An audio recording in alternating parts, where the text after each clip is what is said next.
शकील मलिक साहब, ये आपकी हुकूमत का फेलियर है, आपकी हुकूमत की नाकामी है। कल दिल्ली में इसी किस्म का अटैक होता है, सिलेंडर ब्लास्ट था या दहशत गर्दी का जो भी वाक़या था, उसके लेस दैन 24 आवर्स के अंदर पाकिस्तान में उसी नौयत का इस किस्म का अटैक हो जाना है। जो इसके ताने बाने हैं ऑफ कोर्स भारत से मिलते हैं, अफगान तालिबान से मिलते हैं, उनकी प्रॉक्सीज से जाके मिलते हैं।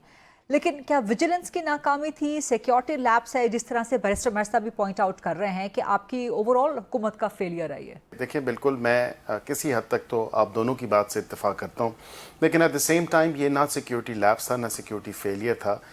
इफ़ एनीथिंग, जो नेशनल एक्शन प्लान की बात की जो 2.0 हुआ और उसके जितने भी सेलिएंट फीचर्स हैं, पॉइंट्स हैं, वो आपके सामने हैं।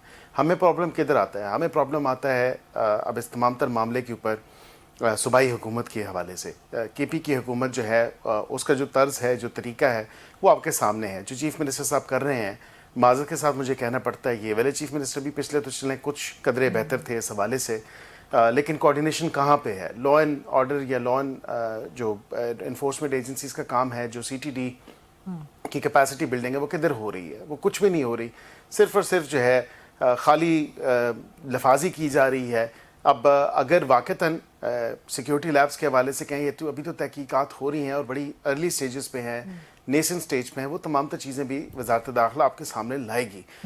लेकिन इसमें कोई दो राय नहीं है कि ये भारतीय या हिंदुत्व आइडियोलॉजी जो है, जो फितना तुल हिंदुस्तान है, जो कि अपने प्रॉक्सीज़ के थ्रू, अफ़गानिस्तान के थ्रू, और ये बात बैरिस्टर उमर नियाज़ी साहब ने भी मानी कि वाक़तन वो उनको इस्तेमाल करके जो है इस मुल्क में दहशतगर्दी फैलाना चाहते हैं। और ऑलरेडी इतने केसेस हो चुके दहशत गर्दी के, वो आप बखूबी वाकिफ हैं।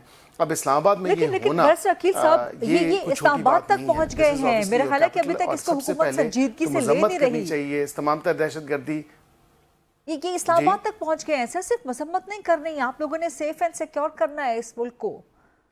जी एब्सोल्युटली नहीं। देखिए, मजम्मत इस हवाले से है कि मेरी और बैरिस्टर उमर नियाज़ी साहब की जो बरादरी है, देखें, वो at the four front of all of this थी।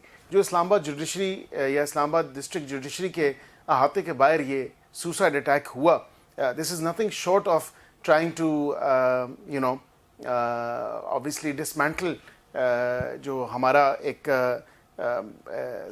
तमाम तर इंसाफ का जो एक फराहम करने का जो वहाँ पे प्लेस है, उस हवाले से मैं समझता हूँ बड़ी केयरफुली और सोच समझ के कोई प्लानिंग की गई है इस हवाले से। बैरिस्टर शकील साहब, ये सारी चीज़ों में एक एलिमेंट ये भी है जो आपके मुखालिफिन, सियासी मुखालिफिन, कि आपकी हुकूमत का एक तो मैंडेट नहीं है, सिस्टम आपने कमज़ोर कर दिया है। इस तरह की तरमीम जब आप करेंगे, अवाम आपके साथ खड़ी नहीं होगी, पूरे का पूरा सिस्टम वीकन एंड कमज़ोर होगा, दहशत गर्दी को पनपने। तो ये सब चीज़ें इंटरकनेक्टेड हैं आपस में, इसका जवाब दीजिए। प्लस अभी खबरें ये आ रही हैं, 27वीं का कज़िया अभी ख़त्म हुआ नहीं, खबरें ये आ रही हैं कि आप 28वीं भी लाने वाले हैं। जी गरीदा साहब, देखें, ये बिल्कुल चीज़ें इंटरकनेक्टेड हैं, आपकी बात बिल्कुल दुरुस्त है, लेकिन उसके साथ साथ ये भी देखें कि जो इस 27वीं तरमीम के तहत हम अपनी डिफेंस फोर्सेस को मजबूत कर रहे हैं और उसकी कोऑर्डिनेशन, उसकी जो एक कोहेजन है, उसमें बेहतरी ला रहे हैं। एक सेंट्रल कमांड जो है इस हवाले से आ रही है, बिकॉज दहशतगर्दी ना सिर्फ विद इन पाकिस्तान, बल्कि जिसका मैंने जिक्र किया, एक फितनातुल हिंदुस्तान, उसकी जो प्रॉक्सीज हैं, उस हवाले से भी। So we have to be really alert on the western border and the eastern border. Eastern border पे आप ऑलरेडी देख रही हैं मशक़ें जिस किस्म की कर रहे हैं, तमाम तर मामला है। तो आप इस हवाले से भी देखें तो इसी हवाले से क्या ये तरमीम उसको मजबूत नहीं करती? बिल्कुल करती है। तो कम अज़ कम वो इफ़ेक्टिव चेंज तो आने दें जो कि इस पूरे डिफेंस मैकेनिज़्म या स्ट्रक्चर को जो है वो मजबूत करेगा। एक बेहतर कोऑर्डिनेशन होगी, एक कोहेजन होगी इस तमाम तरह हवाले से। आप कह रहे हैं कि जो आज इस्लामाबाद में दहशतगर्दी का वाक़या हुआ है, वो इस बात का सबूत है अपोजिशन के अरकान ने, लेकिन इस हवाले से तो कम से कम देखा जाए। जी बिल्कुल, 27वीं तरमीम में ये जो सेलिएंट चीज़ें मैंने आपको बताई, एक फेडरल कॉन्स्टिट्यूशनल कोर्ट के हवाले से दीगर जो इख्तियार ले लिया गया, सदर का इख्तियार जो था जज ट्रांसफ़र करने का, वो JCP के पास चला गया। पार्लियामेंट को और ज़्यादा जो है मजबूत किया गया।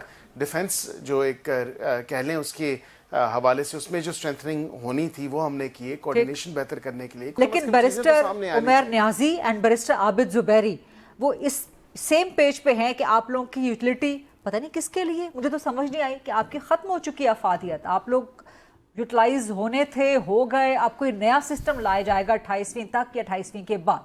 देखिए, हमने तो अपनी अकल समझ के मुताबिक अपने इत्तेहादियों के साथ मिल के वही आईनी तरमीम ला रहे हैं बसीयत पार्लियामान, जिसमें हम समझते हैं पाकिस्तान की मजबूती है, पाकिस्तानी लोगों के लिए जो एक आसानियाँ हैं, specially with regards to FCC और अपने डिफेंस मैकेनिज्म, अपनी जो हमारा दिफा है उसकी मजबूती है, तो यही चीज़ें हमने की हैं। उसके अलावा अगर कोई ये समझता है कि ये किसी और पर्पस से की गई हैं या किसी और हवाले से, तो मैं नहीं समझता। बिल्कुल आईनी बेंच काम कर रहा है। आबिद ज़ुबैरी साहब भी, I am sure he must have been facing a lot of difficulties, because regular cases भी वही बेंच के जजेस जो उस बेंच में हैं, आईनी बेंच में वही सुनते हैं। Majority of the time gets eaten up in these constitutional cases.